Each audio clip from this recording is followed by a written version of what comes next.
lightly sprinkling out here in Sacramento, and I really need to start working on that car right there. But I'll start doing that soon. The battery's dead on that thing, and I haven't driven it in a long time. Anyway, so today, what I'm gonna do is be working on the VR4, just buttoning up a little work in the trunk. As you remember, the last time we did it, the wiring on the back of the trunk is still just kind of sitting out there. So what I want to do is kind of just clean everything up today, as far as with the fuel pump wiring and all that stuff. So this is what the video is going to be about. So okay, there's just parts sitting all over the place, and I don't want it to be like rattling around and stuff like that when I'm driving. It doesn't sound good. So right now, this is what the setup's looking like. I'm gonna cut a hole into the cover on this, and then I'm going to mount this probably over here. I don't need to cut into this plastic thing because I can just route the wires like this. And you know, there's a little dip right here, so that's fine. I'll just leave it like that. No one's ever really gonna see this because the that cover thing is okay. So here I got the cover. This is the cover. I already started drilling right here. I'm using this, I call it a step drill. And this is just a cardboard box that I'm using as a way to brace it. So here we go. I'm just going to cut a little area where the wires can go.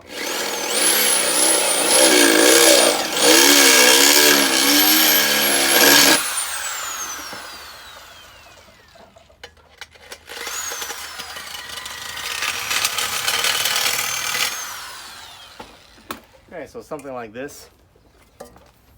It's just going to be where the wires can kind of just sit, and I'm going to clean up all this metal shaving.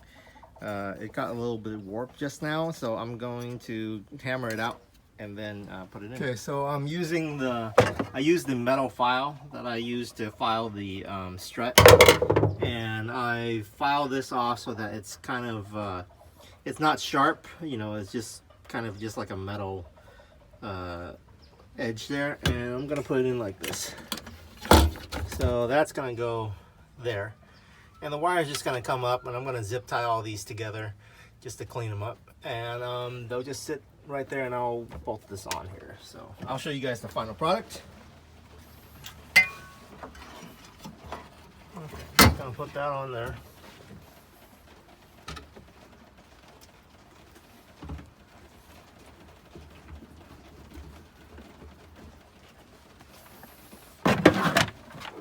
Okay, this is gonna go here, like that. I already pre-drilled the hole. So, pre-drill the hole right here. So, let me step over here. Okay. And that's gonna go right into here, like this.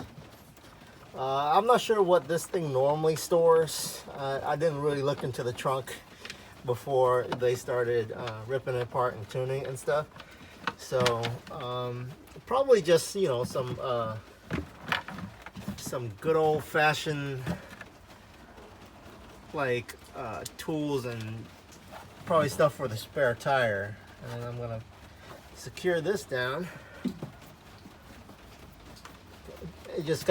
There's just 3 bolts in here, so that's on there nice and tight. Nothing's kinking the wires. This, I'm gonna kind of snake down this way, out the way, in case I want to put in some speakers or something under here. Come on. There we go. We'll just slip it right under there. Okay.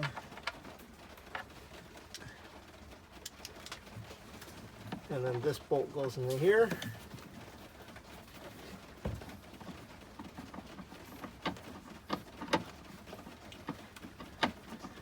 This stuff's actually way easier than wrapping. You really can't mess up.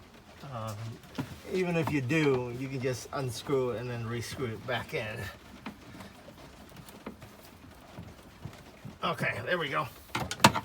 Okay, once you put the cover down, my cover is actually still in pretty good shape. it's just going to, you know, sit here like that. The wheel's not in here. It's like a weight reduction, I guess, but it makes the cover a little weak. I have to put something in there. And then this goes over this like that. Okay, there it is. You will never see what I just did, but it's clean, it's mounted, and I don't have to worry about it, and it's out the way. Okay, this thing looks pretty good sitting in the rain. I must say, I'm kind of loving this wrap as I have it and look at it in the daylight. I thought it was not flashy enough. Like maybe I should have went like a silver chrome instead and just be straight up reflective, but I think I'm pretty happy with this for now.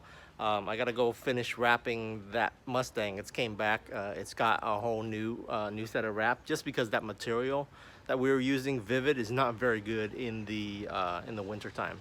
But on the next one, possibly tomorrow, I'm gonna lower this front end some more and then go hunting at Pick and Pull for some parts. I see a 3000 GT, not VR4, but just the SL model at the junkyard. And maybe there's some seats in there that are good, or some interior parts I can pick up.